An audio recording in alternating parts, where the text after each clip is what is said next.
Yo recién había entrado al hospital en ese entonces. Mm, Recuerdo que todos los jóvenes del colegio la seguían y la admiraban porque era muy bella.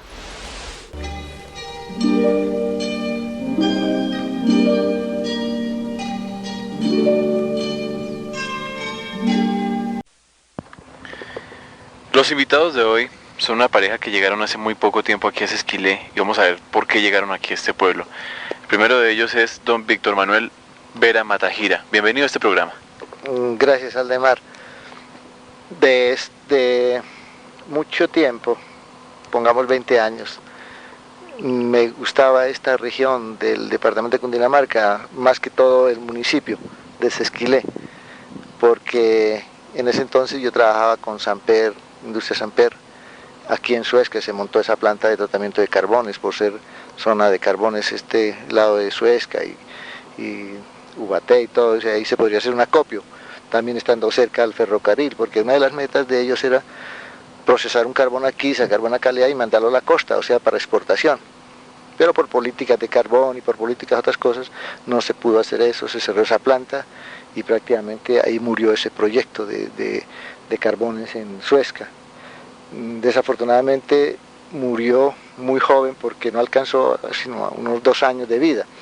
Eso perjudicó siempre a la región y a la población porque había muchachos de aquí de Sesquilé y muchachos de Suezca trabajando. Esa era una de las finalidades de que las industrias que se fundaran cerca a estos municipios coparan mano de obra de acá, de las regiones.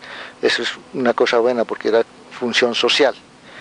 Bueno, y así siguió, entonces desde esa época prácticamente este municipio fue de mis afectos, ¿no? Sí. Sí. ¿Pero usted alcanzó a hacer amistades en ese tiempo acá? Claro, Aldemar, ya en ese tiempo, como te comentaba ahora, eran muchachos de Suezca y de Sesquilé. Dentro de los Sesquilé, pues recuerdo a Manuel Bojacá, el que tiene ahora el almacén de eléctricos ahí en la plaza. Estaba también Muñoz, que es electricista ahora del municipio. Estaba Hilario, que trabaja con el municipio también en la parte de, creo que de bibliotecas o en algo de cultura.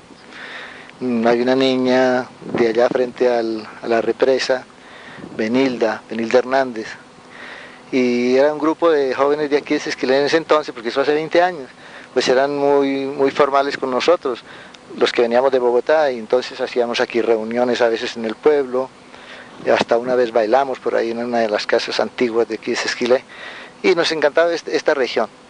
Esta y sus alrededores, porque íbamos muy frecuentemente a la laguna, íbamos frecuentemente arriba a Tierra Negra y el Hato, por esos lados a pasear y a ver cosas, ¿no? Era más bonito en ese entonces, hace 20 años, ahora ya se ha bajado mucho, digamos, la belleza que había en ese entonces, belleza de vegetación y de aguas, ha bajado bastante de esa época ahora.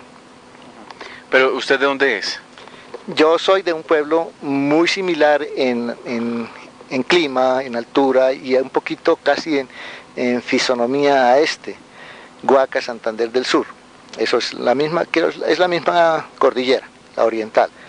Es ya con límites con Boyacá por el lado norte, o sea, entre Málaga y Bucaramanga hay una serie de pueblos.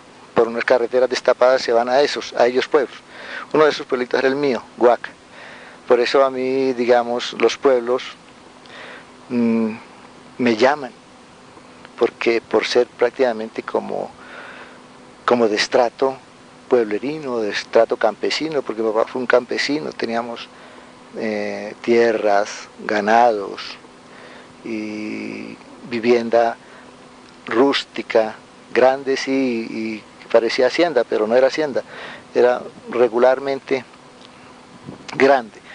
Pero eran las bellezas, digamos, de mi juventud, eran las que yo vi allí en esa época, y se han trasladado durante mi vida siempre al amor al campo y a los pueblos y a la naturaleza. Por eso vine a parar aquí. Sí. Antes de llegar acá, ¿dónde vivió usted? Antes aquí, pues, de mi pueblo, por cuestiones de orden público que se generó en aquella época, después del 9 de abril, después de la muerte de Gaitán y todas esas cuestiones, entonces se vino generando empezó prácticamente la violencia en Colombia. Entonces nosotros salimos del pueblo y nos tocó emigrar hacia las ciudades, casi muy similar a lo que está sucediendo ahora. Nos vinimos a Bucaramanga sin nada porque perdimos todo en esa emigración. Y llegamos a Bucaramanga, afortunadamente papá pues era un trabajador de la construcción y ya en Bucaramanga él había estado y estaba construyendo unas casas, entonces había comprado un lotecito y ya empezado con 2 piezas y ahí llegamos a Bucaramanga, pero un poco desorientados porque nosotros todos niños y empezando apenas a estudiar, unos y otros muy recién nacidos, porque son 3 hermanos conmigo, 3 más. Y allí pues siguió otra segunda etapa de la vida, que fue la etapa de terminar la niñez y empezar, digamos, la juventud, ya seguir colegios, universidad y seguir ampliándonos en la vida. Y afortunadamente pues seguimos allí. Después de ahí ya al cabo, cuando ya terminamos estudios, todos, entonces vinimos a parar a Bogotá, casi por una conexión de trabajo de mi hermana por Ecopetrol. Y era trabajadora de Ecopetrol en el campo de la educación, entonces le adjudicaron una casa en Bogotá y ahí vinimos a parar con mi hermano. Estuvimos ahí ocupando esa casa durante un tiempo, compré un lote cerca a la casa de mi hermana y fui construyéndola yo mismo con papá y los amigos, construimos una casita y ahí fue, dijéramos, nuestro tercer hogar. Y el cuarto es aquí, Sesquilé. Creo que ya es, pudiéramos decir, como la etapa de tranquilidad que yo espero tener en un remanso, como dicen aquí en Sesquilé, un remanso de paz. Ojalá que así sea, ¿no? Sí. Bueno, ¿y cuánto ya lleva viviendo aquí en Sesquilé? En Sesquilé va para año y 4 meses que estamos aquí de lleno, ¿no? Porque antes, como te comentaba, pues venía muy frecuentemente, cada 8 días, cada nada venía a Sesquilé, a Suezca. Es decir, yo nunca dejé de venir por estos lados en son de paseo y en son de visitar amigos o de recrearme un poco con la naturaleza de todas estas regiones. Son cercanas y es bonito, pues es fácil llegar y eso, entonces esa es la razón por la cual me encantó aquí y aquí vine a parar. Sí. Casi como de milagro, porque fue una vez que llegué y había un joven ahí, me dijo, señor, ¿está consiguiendo una finquita? Le dije, no, una finquita no, quiero es un lotecito donde pueda armar una carpa, me pueda dar un gusto de estar en algo propio. Y así fue como vine a parar este lotecito. Sí, pero bueno, ¿y por qué tan alejado del pueblo? ¿Eso es lo que usted estaba buscando? Sí, sabe, Aldemar, que una de las ilusiones mías digamos, desde niño, por el hecho de que yo vivía en un campo así alto, se llama Las Mesetas, era que teníamos montaña y agua propia y todo lo demás.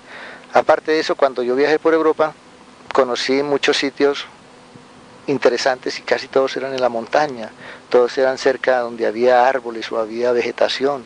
Entonces siempre me ha llamado a mí la atención esa condición, digamos, de naturaleza, ¿no?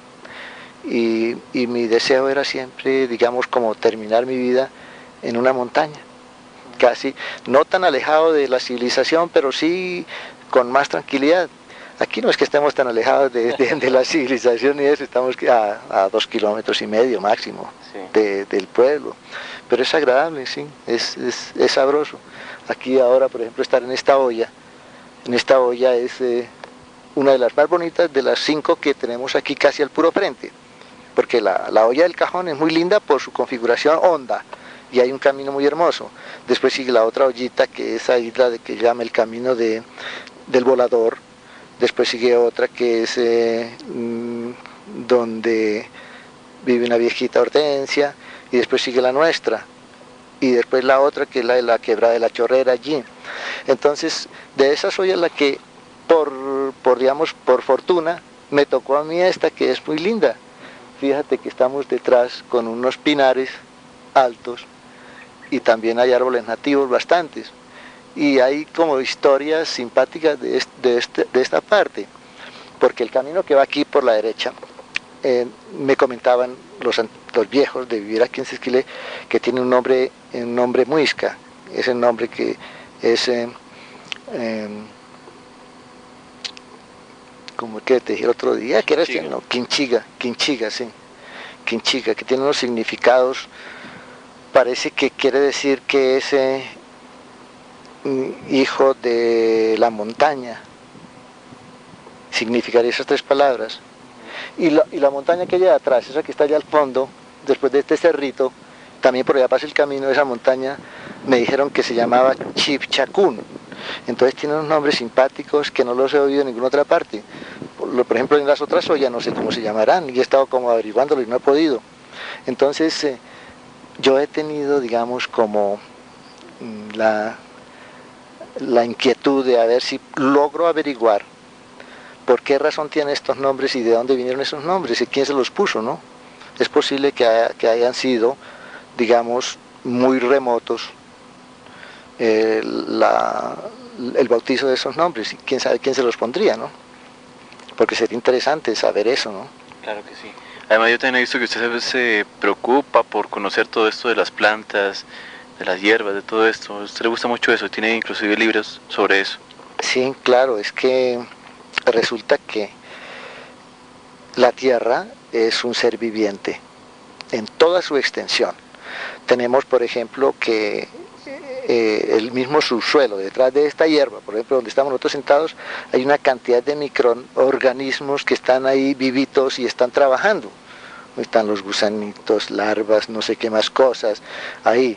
Entonces eso hace que, por ejemplo, los árboles ellos vivan y tengan esa reproducción, pudiéramos decir así.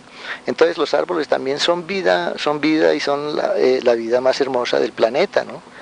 Que la que nos da vida a nosotros, los humanos, podríamos decir, los que somos animales, sea racionales o los irracionales. Entonces, fíjate que el amor al árbol debería ser no solamente mío, sino de todo mundo, que tuviera, digamos, ese amor por la naturaleza. Y el otro día leía por ahí una revista, Cambio, en que comentaban sobre los parques naturales de Colombia. Tenemos más de 40 parques naturales establecidos, pero Colombia en sí es un parque.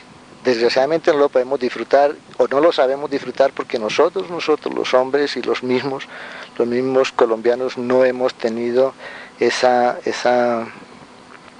identidad con nuestro país y no la defendemos, no lo cuidamos, no lo amamos. Entonces, para mí, digamos, estar cerca a la naturaleza, a los árboles, a la tierra, poderme acostar así en el pasto, poderme tirar como estoy ahora, como estamos ahora, así en un pasto, pues eso es maravilloso, el de mar. Es decir, eso casi muy poquita gente se da ese gusto, ¿no? De vivir o tener esa tranquilidad y ese gusto de convivir con todos los seres vivos, árboles, tierra, todo. Porque todo es vida. Sí, y no ha sido duro ese paso, digamos, de vivir en una ciudad como es Bogotá, donde de pronto todo está a la mano y tanta congestión y todo, pasar aquí a las montañas de Sesquilé, y cómo hacen ustedes para ir cada vez al pueblo que necesiten algo urgente o algo así. No ha sido duro, Aldemar, inclusive nosotros prescindimos del carro.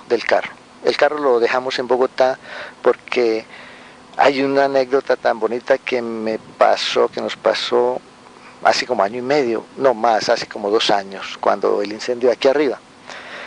Había un joven en la plaza hablando, tenía sus tragos en la cabeza, ¿no? Estaba hablando de pronto con su mamá por el teléfono, y la mamá era, seguramente parecía como antioqueña o no sé qué, y el joven también.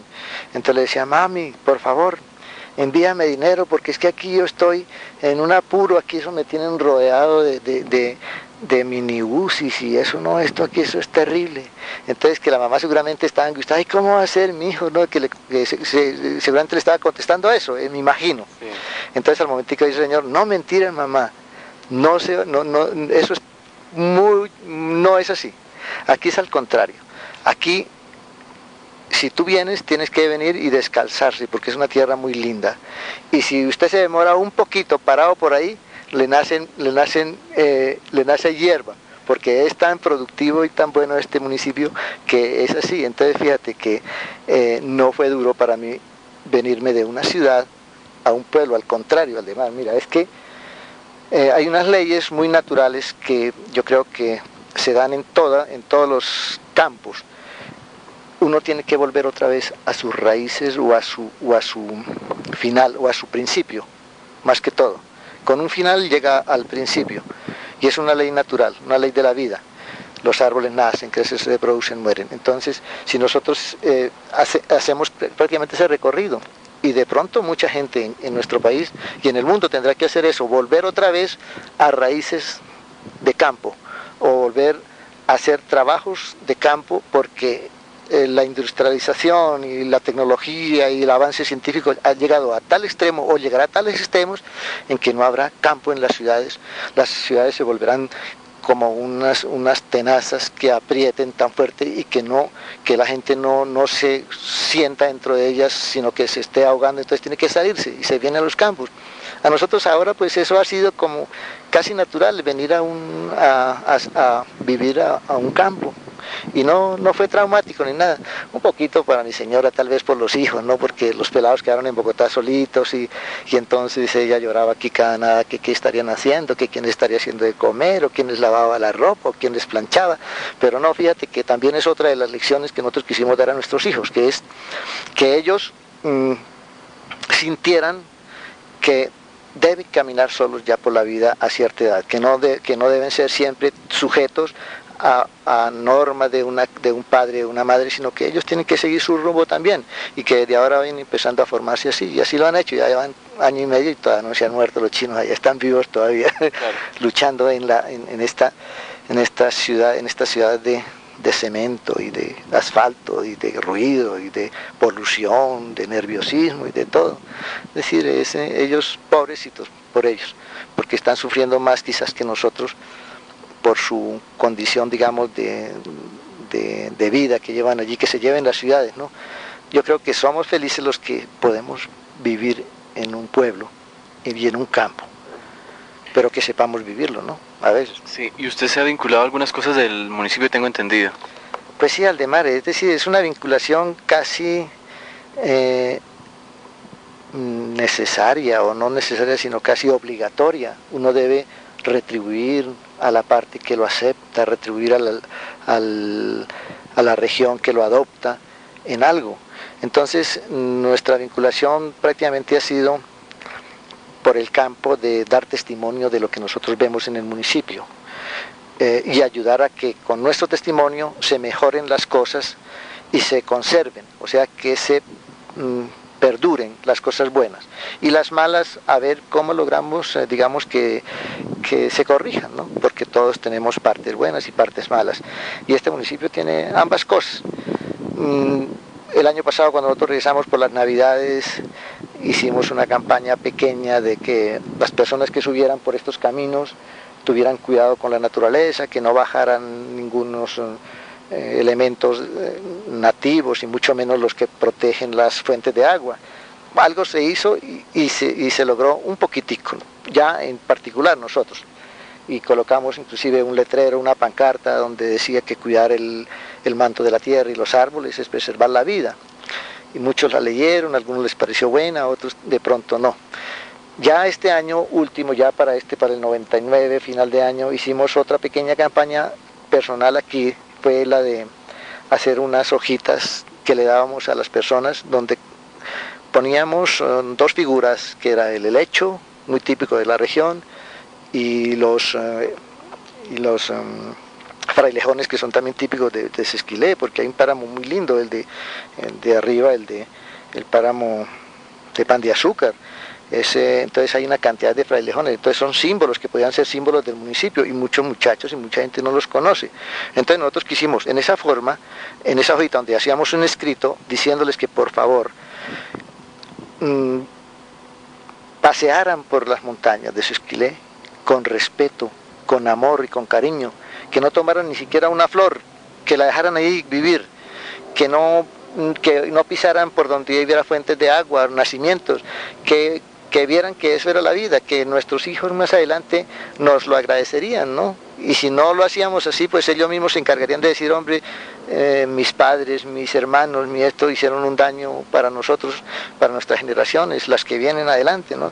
Y ese es un temor grande, además de que si nosotros no cuidamos o no vemos, digamos, de que no ayudamos a que en nuestro municipio se cuiden las cosas naturales, se corre el peligro de que los niños de una generación 2, 3 adelante no van a tener agüita, no van a tener comida, es decir, haya miseria, haya pobreza. Ya este verdor que nosotros estamos viendo en este año, en principio del 2000, en 10, 15 años, no se sabe si lo tengamos, ¿no? O serán puras piedras o solamente tierra suelta que se ruede con el primer aguacero. Y hablando de aguaceros, por ejemplo, fíjate que casi las lluvias se escapan muy fácilmente de estas regiones y se sufre de pequeñas sequías. Eso es debido a que nosotros no hemos tratado bien nuestra naturaleza, ¿no? Entonces fíjate que todo ese amor nuestro, de mi señora, mío, de mis hijos, por la naturaleza y por todo, pues eso va en beneficio del municipio, porque nosotros en nuestro pequeño grupo de amigos o los que vienen aquí, tratamos de que ellos hagan lo mismo que nosotros, de cuidar, de ayudar, de no dañar las cosas. Y a veces en el pueblo, pues con las personas con quienes charlamos, hacemos lo mismo, ¿no? Algo es algo, peor es nada, porque a veces eso es lo que sucede, ¿no? No podemos hacerlo porque el daño en el mundo es grandísimo en todos esos campos de la biodiversidad, ¿no? Que se está perdiendo, a veces mucho más en otras regiones del mundo, ¿no? Todo a causa de la ciencia, la tecnología, las guerras, los conflictos, todo eso genera todo esto, los males. Hace poco usted me mencionaba unos viajes que hizo al exterior. ¿A qué países fue y con qué motivo de trabajo? Bueno, eso hace mucho tiempo, Aldemar, imagínate, eso, yo en ese entonces estaba estudiando en la universidad en Santander y entonces dejé los estudios precisamente para viajar en un plan de otros estudios superiores a España. Entonces estuve en la parte norte de España, entre San Sebastián y Bilbao hay unos pueblos industriales, uno de ellos es el Goibar. Allí había una empresa muy grande que se llamaba Starta y Esenarro, fabricación de máquinas, herramientas y máquinas de coser. Entonces yo fui por el campo de las máquinas de coser, porque se pensaba montar o se pensó y se hizo un montaje en Bucaramanga sobre máquinas de coser. Entonces yo fui invitado a estudiar allí todo ese proceso. Ese norte de España se me asemejó mucho a nuestro país en parte porque es montañoso, es todo lo que se llama la zona cantábrica, donde quedan los Pirineos entre Francia y España. Entonces estuve allí, como lo hice el viaje, lo hice por barco, entonces tuve la gran dicha de ir en un barco carguero, entonces de pasear casi por todo lo que era el Caribe, Jamaica, Venezuela, Curazao, de Puerto Rico fue para acá, Islas Canarias, después Portugal, de Portugal a Inglaterra, eso durante el viaje, porque resulta que en esos viajes se suceden escalas, y las escalas en los puertos, como era un barco carguero, se demoraba 2 o 3 días, entonces en 2 o 3 días uno alcanzaba a bajar y conocer al menos la ciudad donde llegaba, y tener esa visión, y la visión también por los contactos, digamos, de las personas con las que uno viajaba, porque son barcos, digamos, había viajes era muy heterogénea la gente que viajaba, ¿no? Porque como eran viajes cómodos, nosotros íbamos en plan de estudio, entonces tocaba así.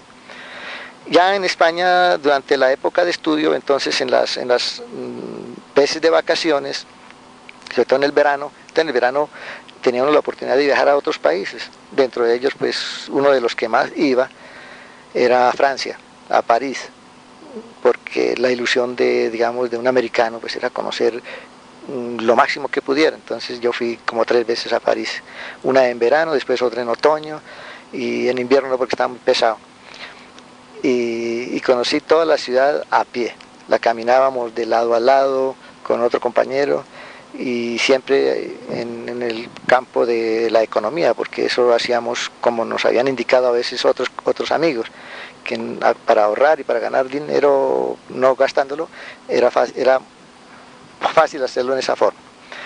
Entonces ahí también después tenía un compañero de estudios mío que era un alemán que ya estaba en Alemania de regreso en ese entonces. Entonces me invitó a Hannover, una feria mundial que se celebra allí sobre maquinaria en Alemania.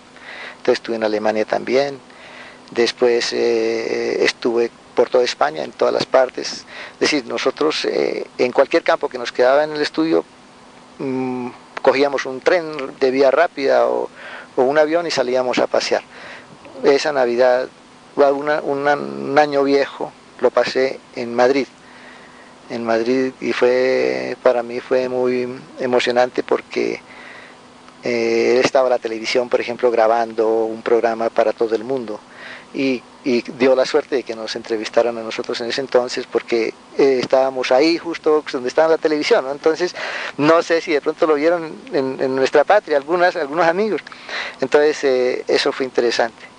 De regreso ya hice el viaje por el Mediterráneo. Entonces fue un viaje hermoso porque ese mar Mediterráneo es lindísimo, es muy tranquilo, hasta pasar uno por el estrecho de Gibraltar, ver el África a la parte izquierda, a la parte derecha la posesión inglesa, después entrar al Atlántico, volver otra vez a Islas Canarias y entrar ya otra vez a América, pero entrando por Haití, Santo Domingo. No entramos a Cuba porque había los conflictos de Cuba, entonces entramos por ahí y llegamos al Golfo de México, a Veracruz, y ahí fue donde una estadía larga porque el barco por cuestiones de tormentas en el Golfo, pues no podía salir.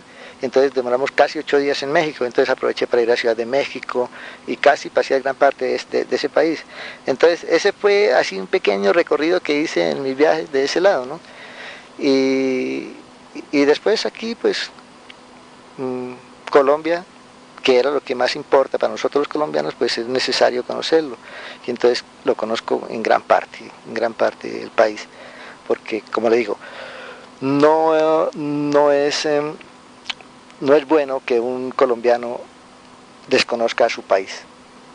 Y a mí, por esa razón, cada vez que podía o que tenía un espacio, viajaba a cualquier parte.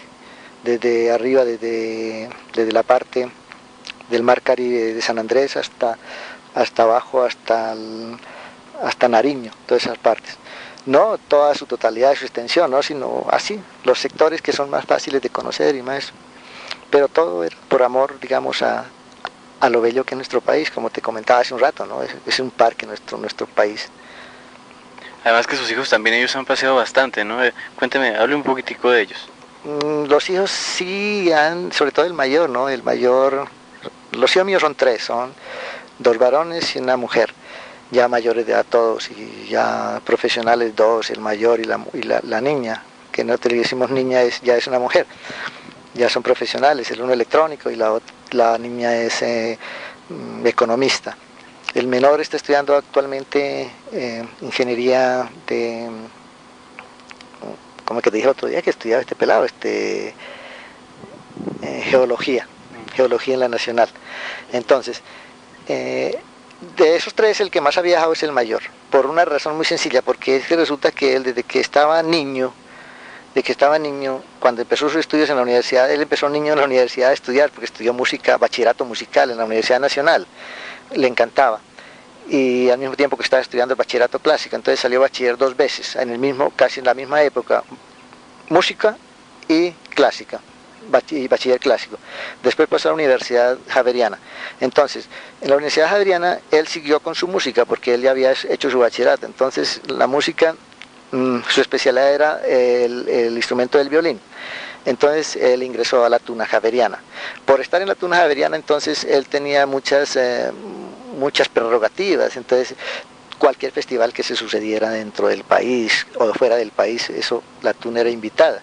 Dentro de esos viajes que él hizo con la Tuna fuera del país, estuvo en los Estados Unidos, estuvo en España, en Portugal, en Alemania, y ha estado como 5 veces en Chile, no recuerdo ahora cuál es el nombre de un pueblo.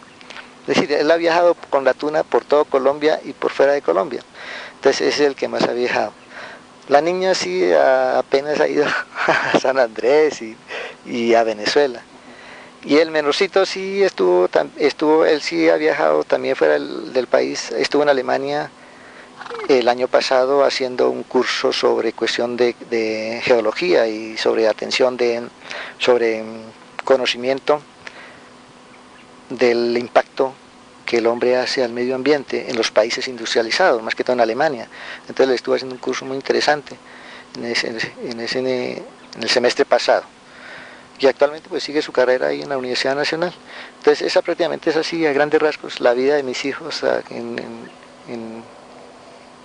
en su trayectoria de estudios, más que todo. Y cuando ustedes les contaron que se iban a venir aquí a un pueblo, ¿qué dijeron ellos?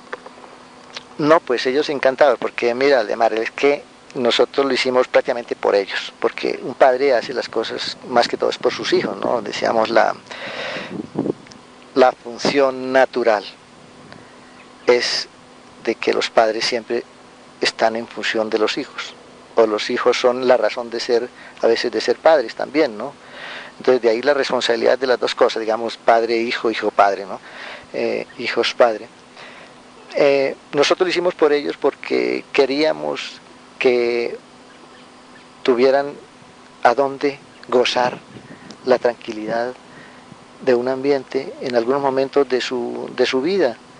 Entonces ellos cuando vienen aquí los sábados, los domingos o los festivos, pues ellos se sienten aquí, digamos, como libres, como cuando un pajarito está así en un árbol suelto, que no está atado por cuatro paredes, ni por una ciudad, ni por un cercado de casas, ni nada, sino está al aire libre, ¿no? Entonces lo hicimos por ellos. Tal es que este lote no es de nosotros, es de ellos. Nosotros lo escrituramos a nombre de ellos cuando lo compramos, porque quisimos que fuera de ellos de una vez para que tuvieran, como decíamos, la sensación de que ellos son los dueños, ¿no? Y nosotros somos los empleados de ellos, de los chinos. Y sí, decir, nosotros a veces les decimos que son los patrones nuestros, ¿no? Pero ellos tomaron la propiedad esta como muy a gusto, ¿no? Y se sienten felices. Usted me contaba que consiguió este terreno casi que por un milagro. Y una vez que que fue negociado y compró todo esto, ¿cómo usted tiene un ranchito acá, ¿no? ¿Lo reconstruyó y cómo fue eso? Sí, es que la primera vez que vine, pues yo vine solo. Estuve aquí y con el muchacho que me había indicado que lo vendía. Entonces yo miré por entre las ventanas y vi, mire, sí tiene 2 piecitas, tiene agua, está montado todo y está desordenado, pero está bonito, me gustó, de momento me gustó. Entonces al otro, cuando regresé a la casa le comenté a Cecilia, le dije, Ceci, mira, vi un lotecito que está en tal y tal parte, ¿lo quiere ir a ver? Dijo, bueno, listo, vamos. Entonces nos vinimos al otro domingo y lo vimos y a ella también le gustó. Toda la configuración, como le decía hace un rato, toda la belleza del entorno. El ranchito pues eso estaba desordenado porque el techo tenía las tejas todas rotas y se colaba el agua y estaban las paredes en muy mal estado. Las piezas eran independientes, hasta la cocina independiente, la otra cuarto del frente independiente, eran todos independientes. Entonces nosotros dijimos, nosotros no importa cómo esté, y así fue que nos vinimos, a los pocos meses nos vinimos ya a ver cómo le hacíamos. Entonces empezamos por techos, que era lo primordial, aprovechando que estamos en una época un poco seca, y entonces dijimos a cambiar techos. Entonces cambiamos todos los techos, que eso era lo básico. Y después empezamos a remodelar por dentro. La remodelación consistió en hacer un análisis primero de los cimientos, a ver si aguantaban, y ver otros aspectos. Entonces cortamos unas paredes, hicimos ampliación de las paredes solamente, abrimos espacios, y hicimos el corredor del frente para protegernos del frío, porque el frío siempre era fuerte, sobre todo en las mañanas, y los animalitos nocturnos, o sea, las polillas y eso pues siempre molestaban por la noche, ¿no? Entonces por eso hicimos el corredor del frente con ventanas en vidrio. Hubiéramos querido, por ejemplo, dejar todos los ventanales sin rejas, pero la seguridad en nuestra nación, en nuestros pueblos, ha sido ya tan crítica que a veces no se permite eso, no lo permiten. Entonces esa fue la razón de que pusimos rejas, pero hubiéramos querido que esto no fuera, que fuera sin rejas, o que no hubiera cercas en los cestos, porque eso es otra de las cosas. Por ejemplo, a nosotros las cercas nos parecen como si fueran hechas para los humanos, o sea, si fueran hechas para los racionales, no para los animales. Un animal, por ejemplo, este caballito, a nosotros nos da a veces pesar que se haya herido con un alambre y se haya herido, porque no debería ser, digamos, debería ser cercas vivas o cercas naturales o no cercas, pero desafortunadamente tenemos que poner cerca, ¿no?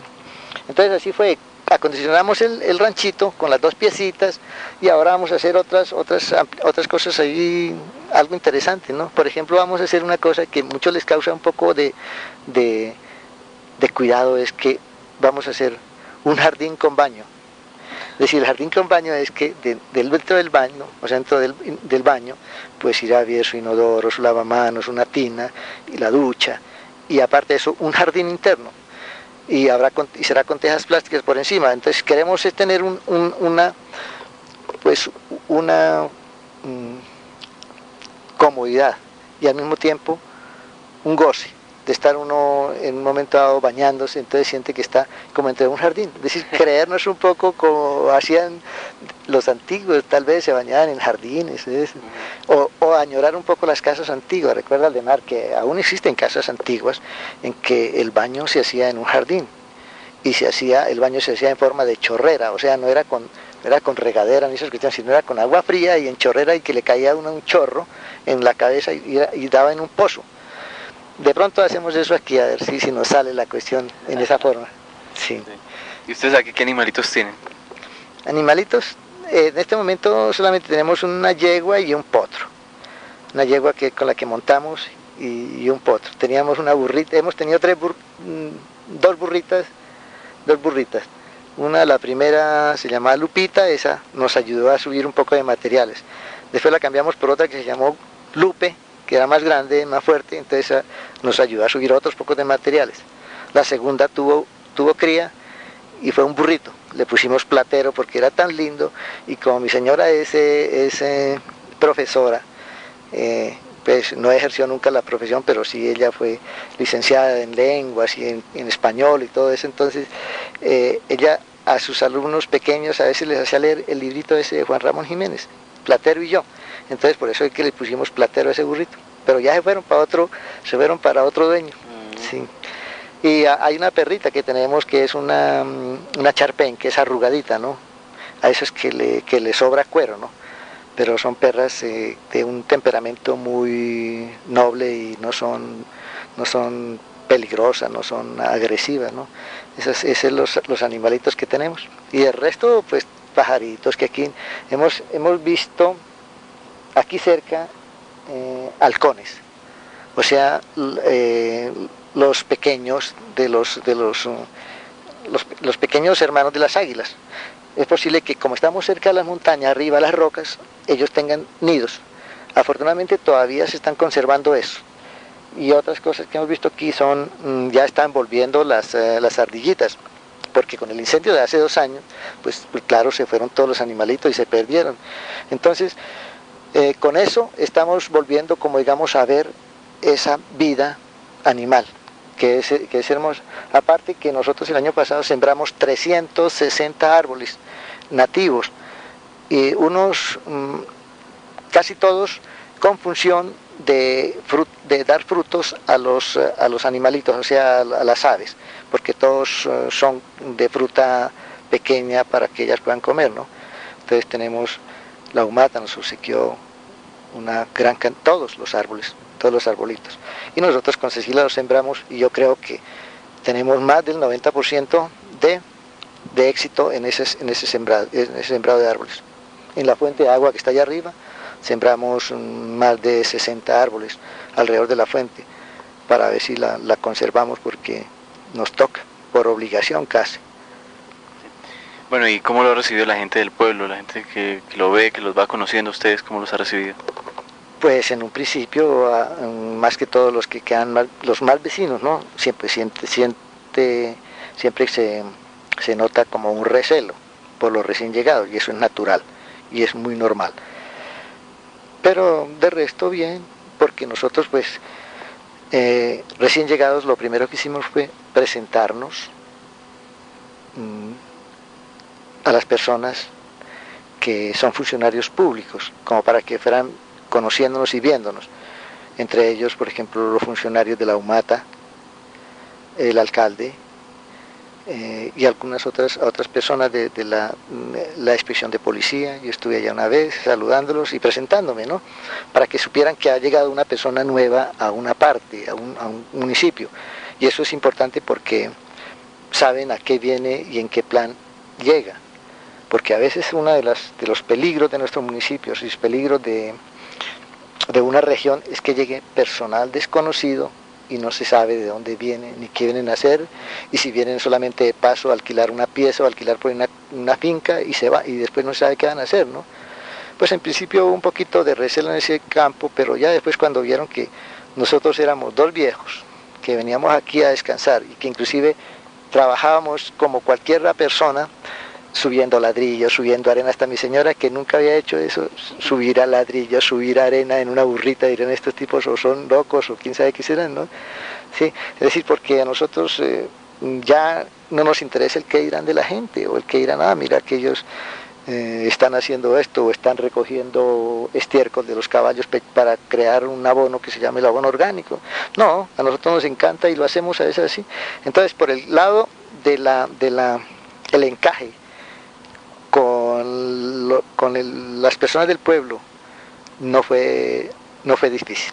Lo importante es que uno debe saber cómo comportarse con ellos, ¿no? Debe ser un comportamiento muy honesto, muy leal, muy sincero, que no tenga, digamos, cuestiones de diferencias, ni de culturas, ni nada, porque puede que uno tenga unos estudios, pero eso no da para que uno no tenga la misma igualdad de trato para una persona que no sabe leer o escribir, así como el que sabe muchas cosas, ¿no? Y aquí hemos tenido ese trato. Nosotros aquí ha venido un viejito que no sabe ni leer, ni escribir, ni sabe firmar, ni nada, y le tratamos igual que venga cualquier otra persona que tenga una cultura superiorísima o lo que sea. Aquí han venido inclusive ya extranjeros, ¿no? Han venido ya extranjeros a visitarnos y les ha encantado, y ellos se han puesto las ruanas que nosotros tenemos, se han puesto botas, sombreros de los que tenemos ahí, se han puesto y han salido a caminar con nosotros. Entonces eso es una cuestión buena. Entonces esa es la forma en que nosotros hemos creo que hayamos tenido una empatía con la gente del pueblo, ¿no? Y con nuestros vecinos. Puede que alguno no comparta todo con nosotros, porque eso sucede, ¿no? Y a veces se presentan pequeñitos conflictos, pero ahí se van subsanando, ¿no? ¿Qué cosas ha descubierto usted que hace 20 años se imaginó que tuviera ese Esquilé? Así, digamos que lo que más me ha impactado es de la gente de Sesquilé es que no tengan un principio que es básico en algunos otros pueblos, como es la identidad con su pueblo, con su terruño. La identidad es decir, que sepan que ese pueblo es de ellos, o que es de aquí, que ellos son hijos nacidos aquí, pero que es de ellos, ¿no? Entonces eso es lo que me ha impactado, que no hay identidad de la juventud más que todo, ni mucha gente por su pueblo. Entonces a veces puede ser paradójico, lo conocemos o lo queremos más los que no nacimos aquí, sino que somos hijos adoptivos, lo conocemos o lo queremos más que los de aquí. ¿Y por qué te digo esto? El tema, mira, porque hace como un mes que estuvimos en el páramo de Pan de Azúcar, y el ver que unos hijos de este municipio persiguiendo a un venadito, 3 con escopetas, un niño empujándolo a, digámoslo, dijéramos, al sacrificio y en una emboscada, pues eso no se concibe pues que estas personas son de aquí y no cuiden eso que es de ellos, ¿no? A nosotros nos dolió y tratamos, digamos, de salvarlo, pero no sabemos si se logró salvar sí o no. Pero a veces también pues no sabemos si en parte somos culpables los que podemos a veces influir en que no sucedan esas cosas. Una influencia sería en hacer campañas escritas, hacer campañas en el municipio, digamos, la alcaldía, hacer campañas radiales, hacer campañas de carteles, el día del mercado, poner carteles, hombre, la fauna de Sesquilé, esta cuestión, es decir, como hacer una propaganda para que el municipio conserve sus bellezas naturales y conserve sus recursos naturales. Bueno, ya no son recursos porque quedarán nada de eso, ¿no? Sino conserve lo poquito que tiene, para que de aquí a mañana, por ejemplo, los niños, aquellos de que hablamos, los futuros, no van a decir, hombre, mira papá, aquí en este pueblo existió disque venados, míralos, aquí están las fotos. O que existieron águilas, mira, aquí hay una foto de las águilas. Entonces que conozcan esos elementos, o sea, esos animales los conozcan por fotos o los conozcan por revistas cuando los tenían vivos, ¿no? Y qué maravilloso verlos en vivos, no en una revista ni en una fotografía. Desgraciadamente eso puede que llegue a suceder si no le ponemos atención, ¿no? Y la atención debe venir más que todo de parte de los gobiernos del municipio,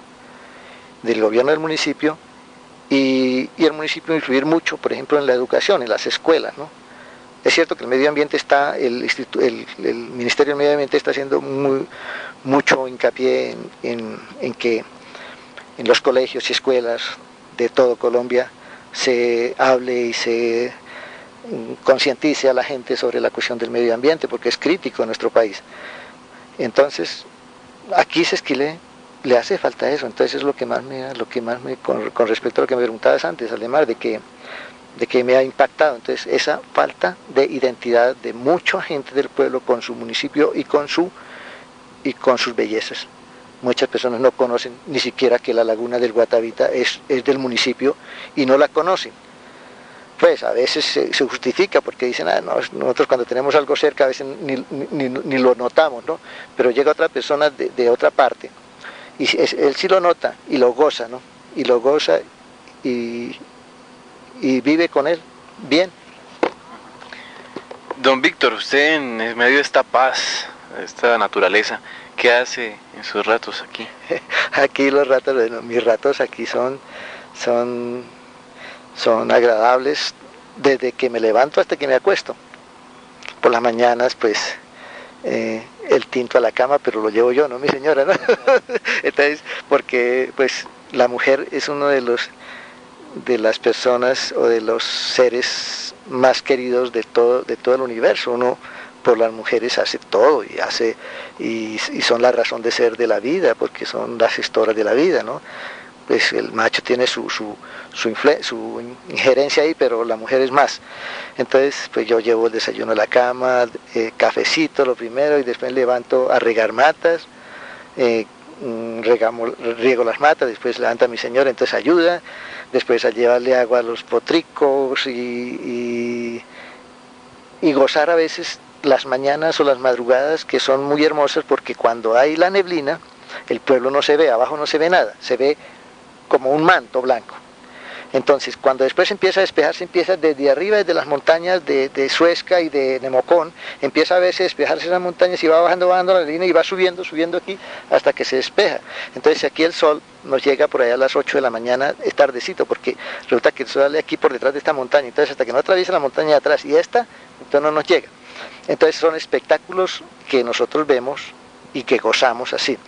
Entonces así, digamos, durante el día, pues arreglar una cerca, arreglar cosas. Mi señora a veces se pone a recoger el estiércol de los potros para llevarlo al sitio donde tenemos las lombrices trabajando, las californianas que trabajan, el lombricero, sí. Entonces recogemos eso porque es el mejor alimento para las lombrices, es el estiércol de caballo, por su condición de condición física, podríamos decir. Y a veces cuando no queremos hacer alguna cosa, pues nos dedicamos a leer, leemos mucho. Los hijos nos mandan permanentemente de Bogotá revistas de actualidad, oímos música casi todo el día, música suave, música delicada, digamos, y de vez en cuando pues vallenatos o música de bailables, de todo tipo de música. nos encanta la música de nuestro folclore, digamos, la música colombiana, tenemos bastante música de esa. Entonces nos encanta y en eso pasamos el día agradable y se nos pasa rapidito, ¿no? Mi señora a veces pues participa mucho de los programas estos de la UMATA en la cuestión de los cursos que dictan. No porque nosotros tengamos, digamos,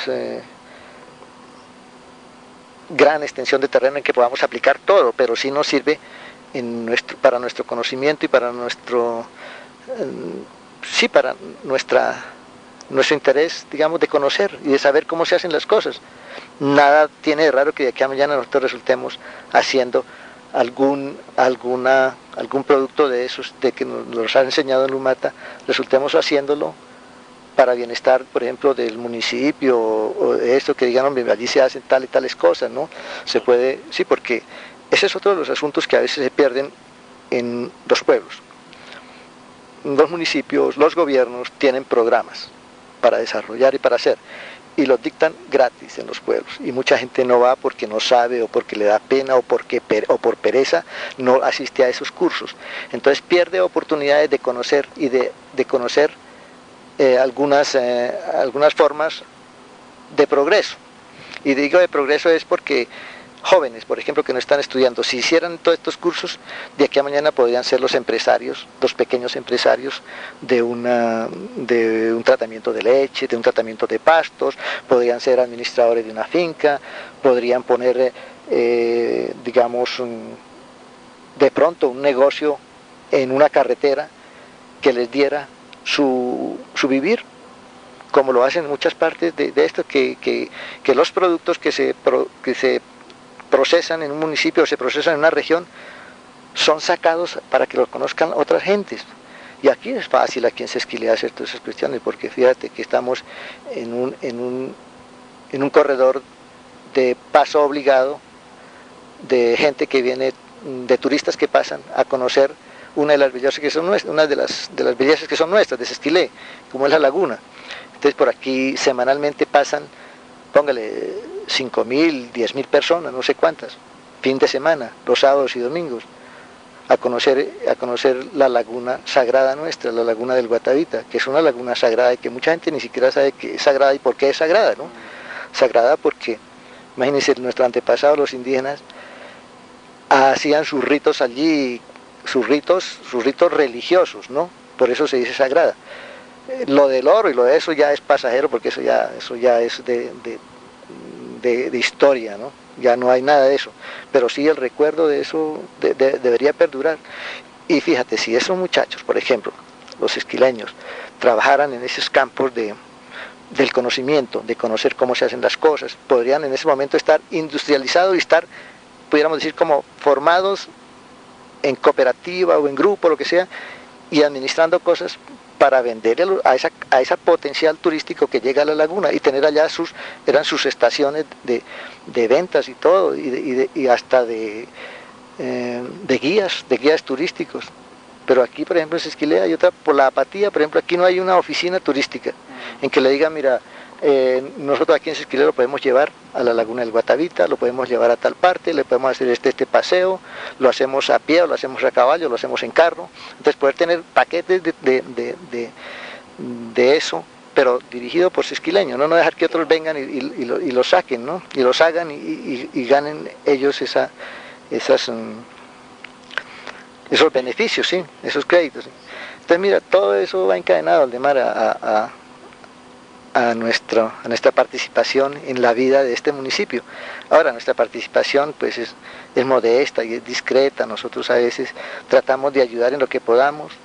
No podemos hacerlo mucho, pero sí lo hacemos con cariño, todo lo que sea por el beneficio de este municipio, ¿no? Bueno, don Víctor, yo creo que es el mejor mensaje que usted nos ha podido dar. Y así como a usted se le pasa rápido el tiempo aquí en su casa, a nosotros también se nos acabó este tiempito. Le agradezco mucho esta charla que ha tenido conmigo. No, Aldemar, tú corriges, cuando hagas la edición, corriges lo que ha quedado un poco defectuoso, ¿no? A veces uno repite algunas palabras o repite algunas cosas, entonces lo corriges y lo haces que todo salga de la mejor forma, ¿no? Y si uno cuando comete algún hierro, pues pide disculpas, y si he cometido alguno, pues me disculpa, ¿no? Y lo bueno que sea, lo conserva, y lo malo, pues lo borra, ¿yo? No, eso aquí queda todo. Don Víctor, muchas gracias. No, vale, para usted o yo. Sí, aquí desde la olla, frente al monte de Chipchacún. Olvide ese nombre, ¿no? Chipchacún. Chipchacún creo que era Dios de la montaña. Ah, no, Chipchacún es el nombre de un dios muisca, Chipchacún. Eso después tenemos que hablar de pronto de esas partes, ¿no? Sí. Bueno, yo no me podía quedar sin presentarle a la audiencia de Ángelus Estéreo a esta bella señora, a la esposa de don Víctor Manuel, con quien acabo de charlar, porque es una señora fuera de lo común. Señora Cecilia, ¿cómo ha estado? Muy bien, Aldemar, dichosa, radiante de estar aquí, viviendo ya plenamente todo el resto de vida que me queda aquí en Sesquilé. ¿Y cómo ha sentido la acogida que le ha dado la gente acá? La gente muy querida, muy amable, el campesino muy tierno. Lamentablemente he notado, y tengo que decirlo porque yo soy muy sincera, así como con todo lo santanderiana que soy, tengo que decirlo, lo único que he visto y he extrañado y pienso que se pueda rescatar es que el campesino vuelva a ¿qué? Como dijéramos, a lograr su identidad, porque veo que le falta un poquito, la está perdiendo, y no quisiera que esto sucediera. Yo tengo que ver llegado ese día en que el campesino pueda verse nuevamente identificado con su pueblo, comprometido con su pueblo. ¿Qué es lo que a usted más le ha gustado de todo este paisaje? Todo el entorno de Sesquilé para mí es hermoso, su verdor, sus plantas nativas, sus fuentes de agua, hay muchísimas. Sesquilé es riquísimo en fuentes de agua. Para mí esto me parece un paraje precioso, encantador, paradisíaco, diría yo. Bueno, yo le preguntaba a don Víctor que qué hacía en sus tiempos libres. ¿Usted qué hace? Bueno, comentarle mi horario, por ejemplo, del día es hermoso. Yo aquí en Sesquilé, en Bogotá, por ejemplo, yo no madrugaba mucho. Ya cuando mis hijos crecieron, yo me dediqué a vagar mucho y perdía mucho tiempo de mi día porque me levantaba tarde. Aquí no puedo. Aquí hay como un resorte que me hace levantar de la cama tempranísimo, me pone eufórica. Yo lo primero que hago al levantarme es ver a mi perrita, cosa que en Bogotá no podía disfrutar de ella porque no me gustaba tener animales cautivos. Aquí la tengo aquí afuerita y lo primero que hago es atenderla a ella. Después me dedico a mirar las maticas, si no ha llovido, a regar algunas que están a mi alcance. Y lo que más me pone pletórica de emoción, de regocijo en las mañanas, es ver a un Sesquilé cuando está, no totalmente con sol, no, es cuando está con niebla, cuando está lluvioso, cosa que últimamente no ha sucedido porque nos hace falta que nos caiga esa agüita. Pero bueno, eso es lo que más me encanta de Sesquilé, sus días cuando están brumosos. ¿Y usted de vez en cuando viaja a Bogotá? Al principio les cuento que me dio duro ese, llamáramos, destete de mis hijos, porque para mí fue muy duro. Pero les cuento que ahora, últimamente, no me gusta ir a Bogotá. En Bogotá me asfixia, ese asfalto me fastidia. Yo ya estoy acostumbrada a este verdor. Llego congestionada con el smog, con tantas cosas, el ruido, tanto teléfono. Es decir, para nosotros, a la familia Vera Córdoba, nos estaba totalmente asfixiando la ciudad. Por eso fue uno de los motivos por los cuales nos vinimos a vivir a Sesquilé. Sí. Para descansar, para vivir ya esta última etapa que nos queda, poderla disfrutar aquí en el campo. Sobre todo ese era el sueño más arduo que tenía mi marido, vivir en el campo. Cuéntenos brevemente qué hizo usted a lo largo de su vida. Usted fue profesora. Sí, inicialmente yo soy maestra de la Escuela Normal de Señoritas de Bucaramanga. Me vine a Bogotá, aquí hice una especialización en lenguas modernas, pero desafortunadamente dejé la docencia a muy temprana edad, para dedicarme a mis hijos. Bueno, cosa que no me arrepiento, pero me hubiera gustado, ahora al final de mis días, pienso que no he debido haber dejado la docencia. No obstante, uno no deja nunca de ser maestro. Con todas las personas que está a su alrededor, uno mantiene pendiente de ellas y inculcándole valores y, en fin, uno es maestro, uno es artesano con las personas, con los niños y eso no lo puede, cuando uno lo lleva en la sangre no lo puede dejar. Pero yo lamentablemente sí dejé de trabajar a muy temprana edad. ¿Cómo es esa anécdota que usted tiene que usted fue la muchacha del carril de la séptima? Ah, sí, bueno, yo fui profesora del Colegio Rosario de las Cruces en el año 60, y les estoy hablando del año 66, 67, 68. Cuando en esa temporada solía ver eran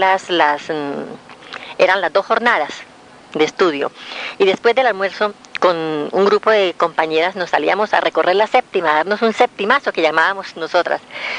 Y me fascinó un día ver en una vitrina un carriel, y como yo tengo mis ancestros antioqueños, entonces logré cautivar al señor de ese almacén me acuerdo tanto que era de prendas de masculinas, pero me lo vendieron. Y desde ese entonces no me bajé el carriel. Y llegué a convertirme en la chica la chica del carriel. Todo el mundo me identificaba cuando yo venía por la séptima, y cuando paseábamos, cuando nos sentábamos a que nos embolaran, porque nosotros nos sentábamos a que nos embolaran ahí en las aceras, los típicos emboladores en sus sillitas ahí de las Nieves y todo ese sector. Y nos regresábamos a la segunda jornada de la tarde, éramos profesoras internas del Colegio El Rosario de las Cruces, cuando lo regentaba la madre María Soledad Gómez. Y nos divertíamos muchísimo en esos paseos todas las tardes por la carrera séptima. Sí, es cierto que su negro, su esposo, como usted le dice, don Víctor Manuel, le lleva el tintico a la cama y todo eso. Ay, sí, ese negro es adorado, sí. Ese negro últimamente se ha portado conmigo. También es cierto que yo me fregué bastante estos años con la crianza de mis hijos y todo. Y como ahora estamos en plan de vida contemplativa, dijéramos así. Entonces él ahora me dice que antes de levantarme él me lleva el tinto a la cama. Y si hay una arepita ya armada, él va y me la calienta y me la lleva. Sí, eso es muy simpático. Eso es lo más placentero que me ha pasado a mí acá. Que mi marido me atienda ahora a mí.